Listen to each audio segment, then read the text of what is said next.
Should America purchase Greenland? That's a question I won't answer, but I will explore the past and present American proposals to do so. First, a brief background of the territory. On and off human habitation of Greenland had occurred since about 2000 BC. However, around 1000 AD, permanent settlement began, with North American Inuit settlers crossing ice sheets from today's Canada, and European Norsemen settling in southern Greenland via cross-Atlantic voyages. In 1261, the European settlements became a colony of the Kingdom of Norway, which a century later became part of the Scandinavia-wide Kalmar Royal Union, encompassing Norway, Sweden, and Denmark. However, it was only the tribal Inuits who remained by the 16th century, and despite Denmark-Norway, the remaining two members of the Union, continuing to claim Greenland, there were no settlements and they exercised no control.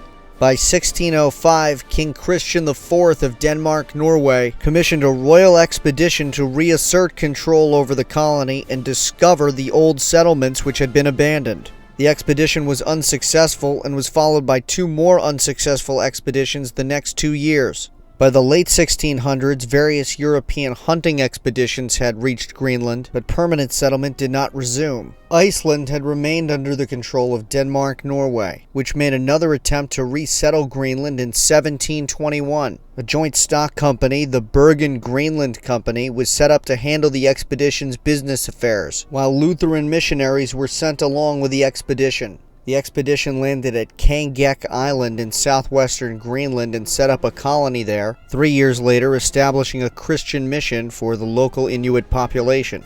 The Hope Colony, which was named after the boat that brought over the original colonists, many of whom had died of scurvy the first winter, began to expand. However, in 1727, the Bergen Company went bankrupt, and many of the colonists had died from scurvy. The Lutheran missionary Hans Egede, who owned the company and had been made governor of the colony by the king, was still alive. However, at this point, the king, Frederick IV, sent a royal superintendent to take over the colony, sending retired military officer Klaus Pars and sending badly needed resupplies.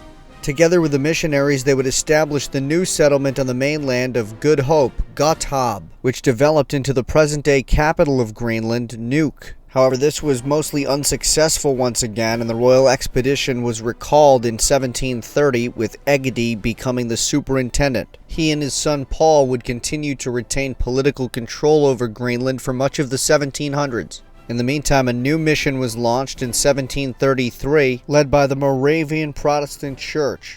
This was followed by a new round of commercial activity in the 1740s under a royal charter granting trading rights to a company owned by Danish businessman Jacob Severin. His charter was later superseded by a new charter granted to the Danish General Trade Company, which greatly expanded Danish-Norwegian settlement in Greenland over the second half of the 1700s. Eventually, this was replaced by a state enterprise, the Royal Greenland Trade Department, in 1774.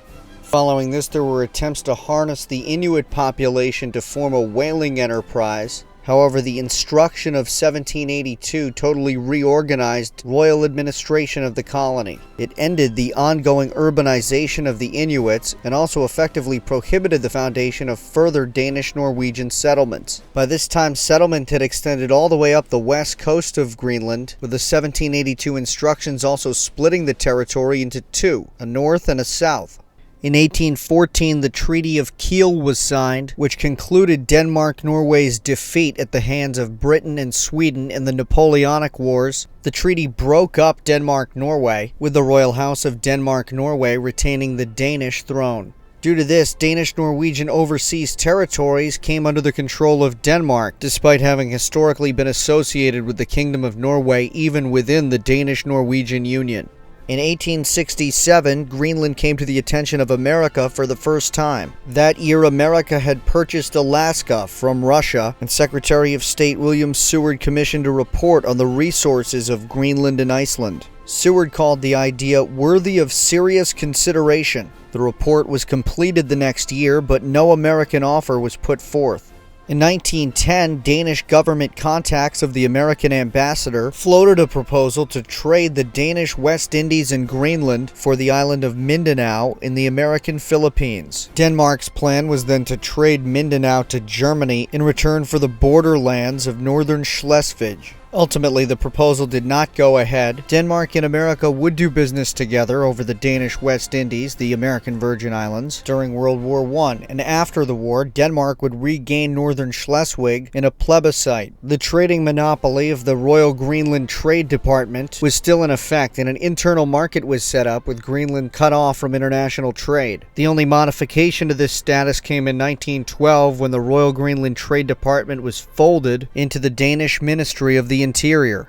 Thus, Greenland remained essentially an isolated backwater in international geopolitics until the middle of the 20th century. Indeed, numerous Norwegian settlements were set up on the northeastern part of the island, an area that had only recently been explored and settled by the Danish. In 1919, Norway reluctantly ceded its claims over Greenland. However, Denmark then enforced a strict enforcement of its exclusivity policy, potentially barring the Norwegian traders from the territory. In July 1924, Denmark and Norway reached a compromise where Norwegian settlement would be allowed above a certain parallel.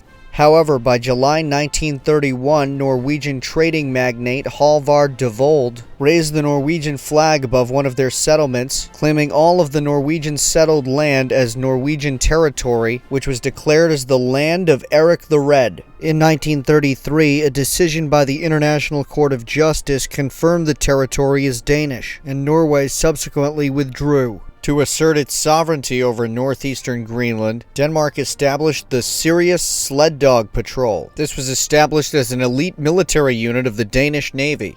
However, in 1940, the parent country, Denmark, was occupied by Germany. However, like France, it was allowed to remain neutral in the war, essentially allowing its colonies to be swapped between both sides militarily without changing the territory's nominal allegiance to the Kingdom of Denmark or indeed the administration. The Royal Navy blocked the German Kriegsmarine from getting to the island, and America would send 2 Coast Guard cutters to secure access to resources. This despite America not having officially joined the war yet. After the status quo remained for a year, America and Greenland signed an agreement by which American military garrisons and bases would be permitted on the island, again made logistically easier by Denmark's official neutrality, despite the mother country's own submission to German garrisons. America entered the war with Germany on December 11th. Rationing was introduced to Greenland, along with American-produced stamps and money. The war would also open Greenland up to American commercial interests, essentially ending the monopoly of Danish trading firms in the country, introducing those on the island to foreign products such as those in the Sears catalog and other newly accessible American catalogs. The geostrategic importance of Greenland was illustrated in 1942 when the Germans established 4 clandestine outposts on the east coast of Greenland where they set up weather stations.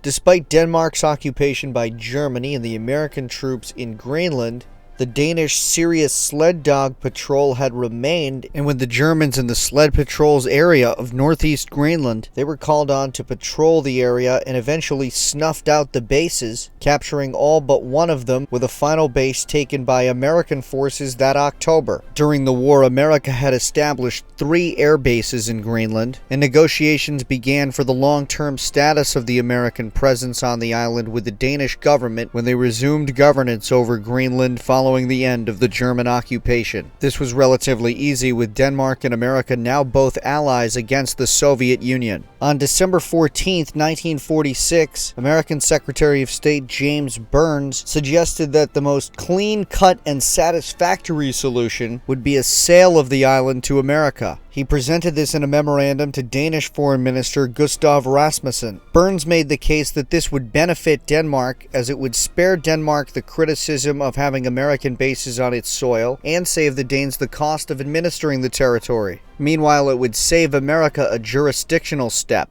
However, Rasmussen declined and returned to Denmark. Burns later said that Rasmussen had been shocked by the offer, which totaled $100 million American dollars. The offer was officially secret, Apparently, the Danes had believed that America would vacate the island after the war. However, America was not only now asking to retain their military bases and garrisons, but also to buy the island outright.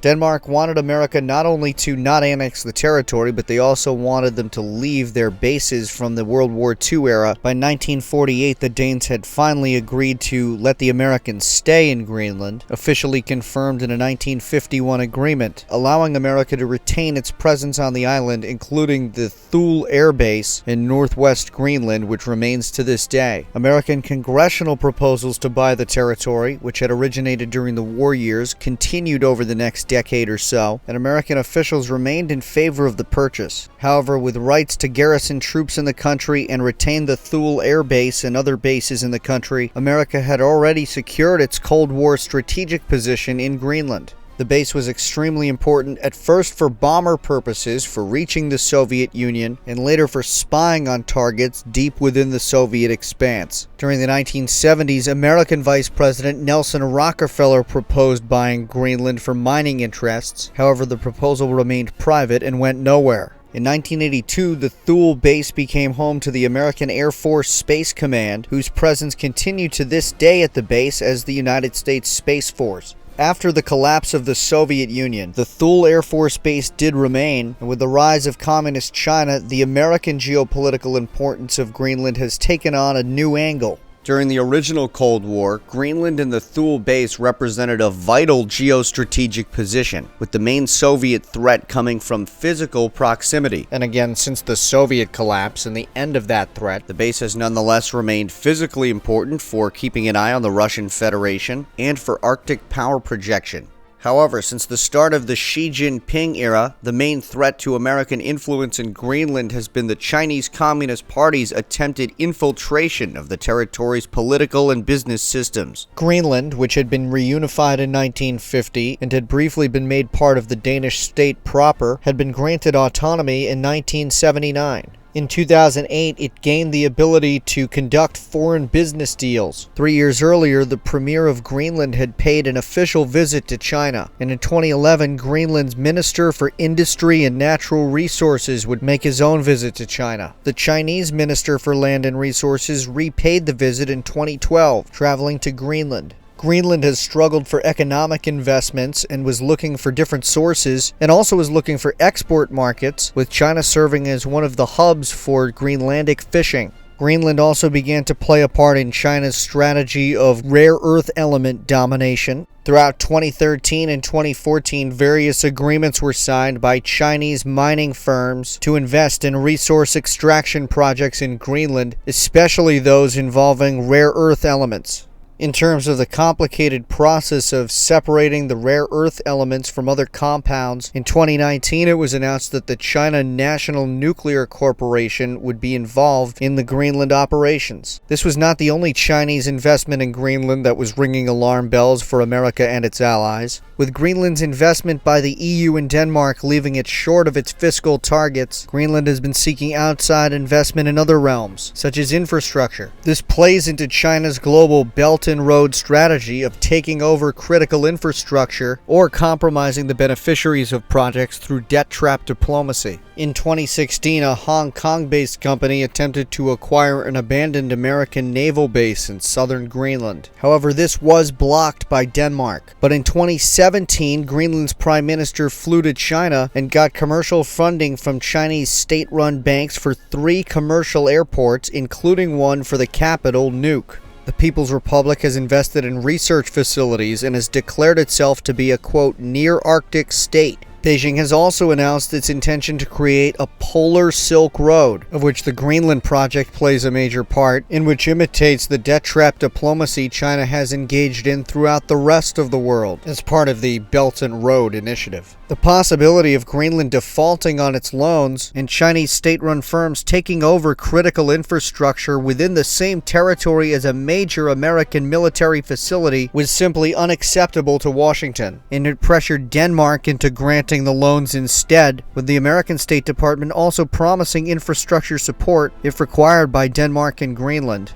In early 2019, Denmark announced it would be funding 2 of the airports, with Greenland having found the funding for the third, and no longer any Chinese involvement. During the crisis, the Trump administration had discussed the possibility of purchasing the island, and feelers on the issue were put out toward Danish diplomats. This was dropped for the moment with the resolution of the airport issue, but discussions on the matter would resurface later in 2019. In July, the White House hosted a roundtable for diplomats, representatives of the Bureau of Oceans and International Environmental and Scientific Affairs, and geologists to discuss the geopolitical and the geological advantages of a Greenland purchase. This became major news the next month when the discussions were reported on by the Wall Street Journal. When the news became public, it created a polarization of world opinion, with virtually all Danish politicians resistant, while American politicians proposed to dramatically raise the subsidies given to the territory over what Denmark provides.